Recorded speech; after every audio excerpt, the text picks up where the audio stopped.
Magandang umaga mga kaputak. Welcome po ngayon sa aking channel at sa aking munting free range. Ngayon mga kaputak is ito yung update natin sa ating munting manukan. Yan mga kaputak ko. Yan, nakasort na yan mga kaputak. Dito na yung mga itim ko. Mga black astrolorp. Dito ko na sila inilagay mga kaputak. Yan. Tapos yung Rhode Island at saka Plymouth dito na. Merong mga ilan nakakapasok dyan. Meron akong iniwang itim dyan mga kaputak, yung maliit.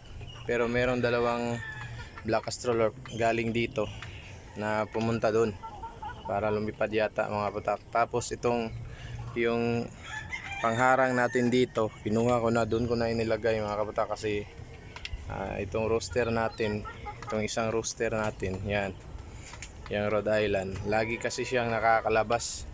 Tapos mga kaputak, nakakaperwisyo kasi tayo. Hindi lang kasi mga manok ang nandito mga kaputak. Meron ding mga tanim. Merong mga mais, sikwa, alugbate. Merong garden, mini garden dito mga kaputak. Yung nagbigay sa akin itong area ko. Si Uyo. Ayaw natin makaperwisyo sa kanya mga kaputak. Kaya ginawa natin yun, tinakpan natin doon kasi doon lang mababa mga kaputak, kaya nakakalabas sila. Pero siya na lang mga kaputak kasi yung mga tatlo na malalaki dito, yung first batch ko, kinatay na namin nung birthday ni Papa, kaya siya na lang naiwan sa first batch ko. Yan. Ito yung area natin mga kapatak ko. Galing dyan. Maliit lang mga kapatak pero nakaka-enjoy, nakakatulong na din sa atin. Anti-stress na din. At huwag kayong may stress mga kapatak sa mga patuka ngayon. Kasi nasa sa inyo na yun kung gagawa kayo ng paraan para makatipid kayo. Kasi sa akin mga kapatak, nakakatipid ako kasi yung mga patuka ko, inahaluan ko yun ng meron kami mga bahaw na mga kanin at meron ding mga madre de agua at saka malunggay sa amin, kaya inihalo ko sa kanilang patuka para dumami mga kaputak. Kasi mga kaputak, pag ito yung ginawa mo, puro feeds yung ginawa mong patuka sa kanila, yung ibinibigay mo, magkakaroon ka talaga ng problema mga kaputak. Lalong lalo na kahit itong area ko mga kaputak, hindi gaano karami ito. Nasa 25 lang to sila lahat dito. Tapos sa bahay, meron ako mga breeders doon at saka may pabo doon. Merong naiwang dalawang Rhode Island na mga maliliit, yung 1 month old ko. Yung budget sa kanila mga kaputak, 27 pesos lang araw-araw ang budget ko sa kanila doon at saka dito.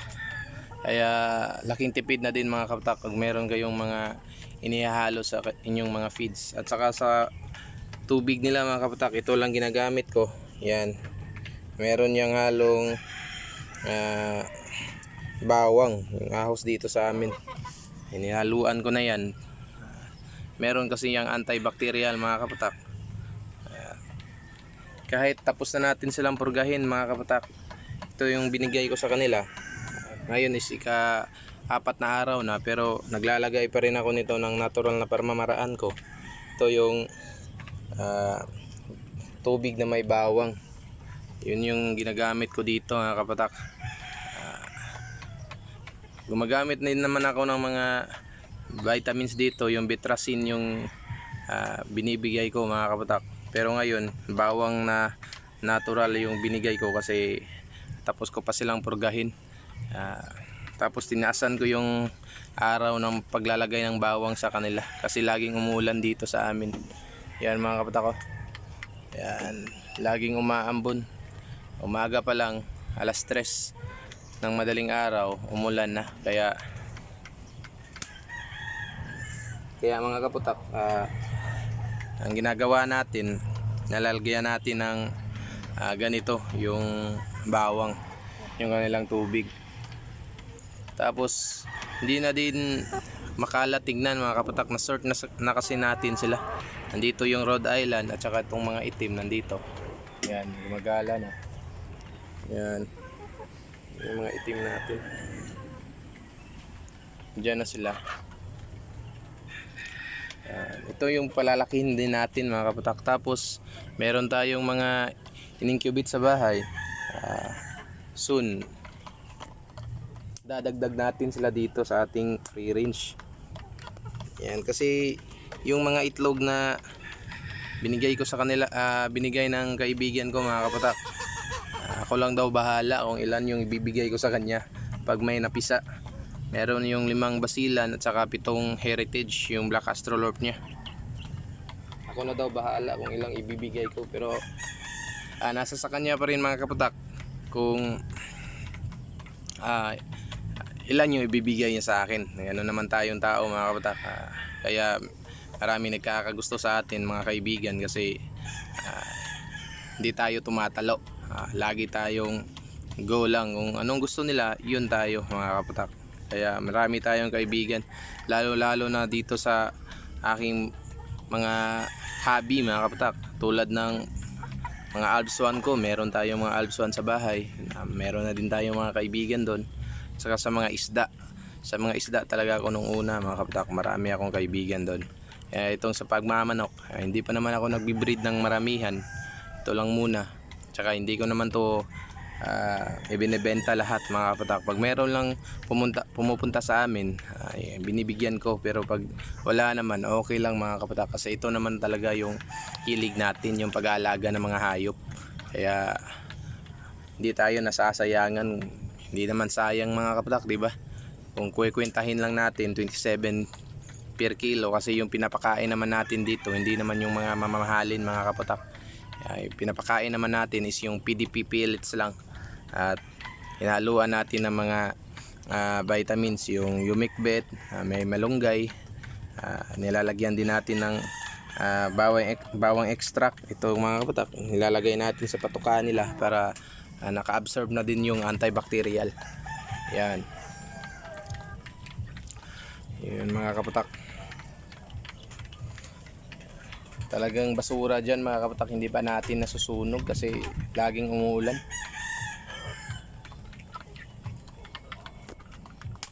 Dami pa namang lamok dito.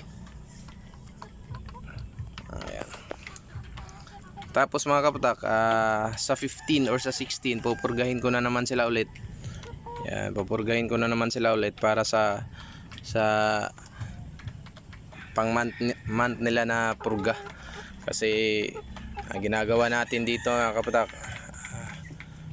every 15 days magpupurga ako. Tapos yung 60 days na 2 months nang napurga sila, tigo 1 month na lang. Yan yung ginagawa natin dito sa ating manukan. Tapos yung purga naman mga kapatak, pwede lang water solution, yung powder inihalo sa tubig.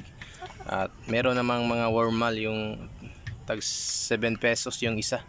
Hinahati ko yun mga kapatak, tapos binibigay ko sa kanila. Kasi yung dosage mga kapatak, hindi naman to sila mga breeders, kaya hinahati ko sa 3 yung formal na capsule o yung tablet mga kapatak, inahalo ko. Inibibigay ko sa kanila. Pag sa powder naman mga kapatak, inihalo ko na lang sa tubig. Yan, malinis na water, tapos binibigay natin yung pampurga nila. Yan, ito yung lagi nating ginagawa pag meron tayong oras mga kapatak. Kaya wag nyo sayangin yung oras nyo sa mga bagay-bagay na makakasira ng katawan nyo, makakasira ng buhay ng pamilya nyo mga kapatak. Itong gawin nyo mga kapatak, kasi nakakatulong kayo sa inyong pamilya. Anti-stress na din ito mga kapatak. Tapos ito yung bisyuhin nyo mga kapatak, di ba? Ito yung lagi nating ginagawa, wala talagang stress. Yung pamilya natin nakasuporta pa, kasi pag ito kasi mga kapatak, ito yung ginagawa mo,